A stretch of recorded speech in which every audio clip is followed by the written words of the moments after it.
होगा। और सोचिए, अगर बीएसपी नहीं होती और बीएसपी का खौफ नहीं होता और बीएसपी का डर नहीं होता कि बीएसपी जब चुनाव लड़ती है तो सबको संविधान की बात करनी पड़ती है। और आज मैं रिकॉर्ड देख रहा हूं, साहू जी महाराज पर सोशल मीडिया पर लिख रहे हैं लोग, बहुजन समाज के कार्यकर्ता लिख रहे हैं और बहुजन आंदोलनकारी लिख रहे हैं। और एक बात तो गांठ बांध लीजिए, इस देश में पिछले बाबा साहेब के परिनिर्वाण के बाद अगर सामाजिक आंदोलन किसी पार्टी ने चलाया है, किसी नेता ने चलाया है, किसी दल ने चलाया है, तो माननीय कांशीराम साहब, मायावती जी और बीएसपी ने चलाया है, DS4 ने चलाया है और बामसेफ ने चलाया है। और आज भी कई हमारे साथी हैं बीएसपी के, वो भी आजकल दबी छुपी जबान में बोलते हैं। मैं तो खुला बोलूंगा कि जब तक बीएसपी सत्ता में नहीं आएगी, इस देश के 90% बहुजनों को अधिकार नहीं मिलने वाला है। गांठ बांध लीजिए। एक पत्रकार के तौर पे 25 साल से मैं भी सत्ता को, राजनीति को देख रहा हूं, और जब तक सामाजिक आंदोलन वाले लोग, और इसकी जिम्मेदारी बीएसपी के कार्यकर्ताओं को लेनी पड़ेगी ताकि साहू जी महाराज का भी सपना पूरा हो और इस देश में पूरी तरह से संविधान लागू हो। आप लोगों को लगता होगा कि पैसा नहीं है, संसाधन नहीं है, तो कैसे राजनीति होगी। मुझे लगता है कि ये सब हम लोग को डराने के लिए किया गया है। हमें डरना नहीं है, पैसे से राजनीति नहीं होती है, पैसे से ही सामाजिक आंदोलन नहीं होता है, उसके लिए जुनून चाहिए। और आप लोग साहू जी महाराज को इतने लोग मानने वाले हैं, और इस देश के तमाम जितने ओबीसी के कितने लोग हैं यहाँ हाथ उठाइए, मैं भी ओबीसी हूं। ये जिम्मेदारी हम ओबीसी के लोगों की जिम्मेदारी है, क्योंकि हमारी आबादी 65% है। और जिस दिन इस देश का ओबीसी फूले, पेरियार, अंबेडकर, साहू जी महाराज, मायावती, मान्यवर कांशीराम साहब और बीएसपी से जुड़ गया, तब जाकर इस देश में स्कूल, कॉलेज, पढ़ाई लिखाई, दवाई सस्ता होगा।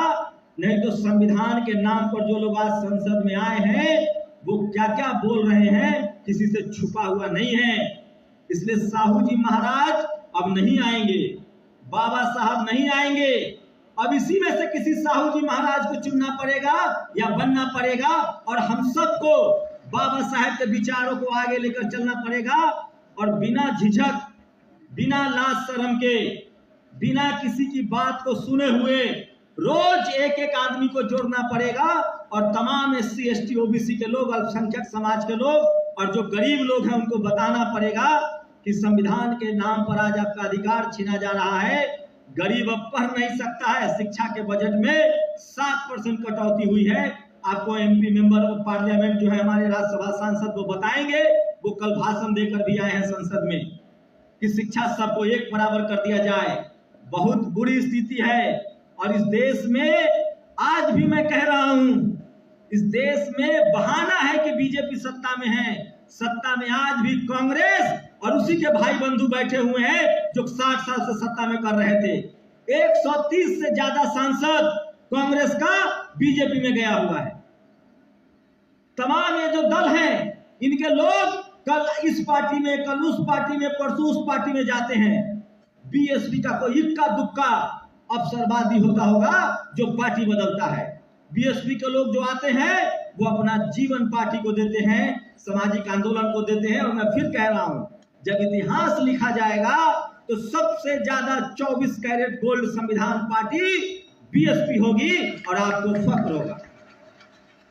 इसलिए अनिल भाई का भी हाथ मजबूत कीजिए आप लोग बिहार में, और अभी से लग जाइए। विधानसभा का चुनाव है और आप चाहते हैं कि साहू जी महाराज के नाम पर चौक चौराहे का नाम पड़े, स्कूल कॉलेज का नाम पड़े, आपके मान सम्मान हो आपके पुरखों का, चाहे सम्राट अशोक हो, चाहे साहू जी महाराज हो, तो उसके लिए सत्ता में आपको आना पड़ेगा। और सत्ता में आने के लिए अंतिम बात कह रहा हूं, और कुछ नहीं चाहिए। इस देश का दलित, पिछड़ा, किसान, आदिवासी, अल्पसंख्यक, गरीब सबसे ज्यादा मेहनत कश है। खेत हम जोतते हैं, ट्रेन हम चलाते हैं, पत्थर हम तोड़ते हैं। एक काम हम लोगों को नहीं आता है, मुंह चलाना। जिस दिन हम लोगों ने बोलना शुरू कर दिया, जबान चलाना शुरू कर दिया, उस दिन हमारी सत्ता होगी। और एक आखिरी लाइन कह रहा हूं कि सोशल मीडिया का जमाना है। जितने लोग यहां बैठे हुए हैं, आप लोग एक एक तस्वीर लीजिए और एक एक तस्वीर उधर की लीजिए और अपने ट्विटर पर, फेसबुक पर पोस्ट कीजिए। अगर आप जमाने के हिसाब से नहीं चलेंगे तो आप पीछे पड़ जाएंगे। अब बैलगाड़ी से दिल्ली नहीं जा सकते हैं आपको हवाई जहाज या ट्रेन लेनी पड़ेगी। अब सोशल मीडिया का जमाना है, आप काम करे ना करे, प्रचार करना पड़ेगा। और हम लोग तो मेहनत कश लोग हैं।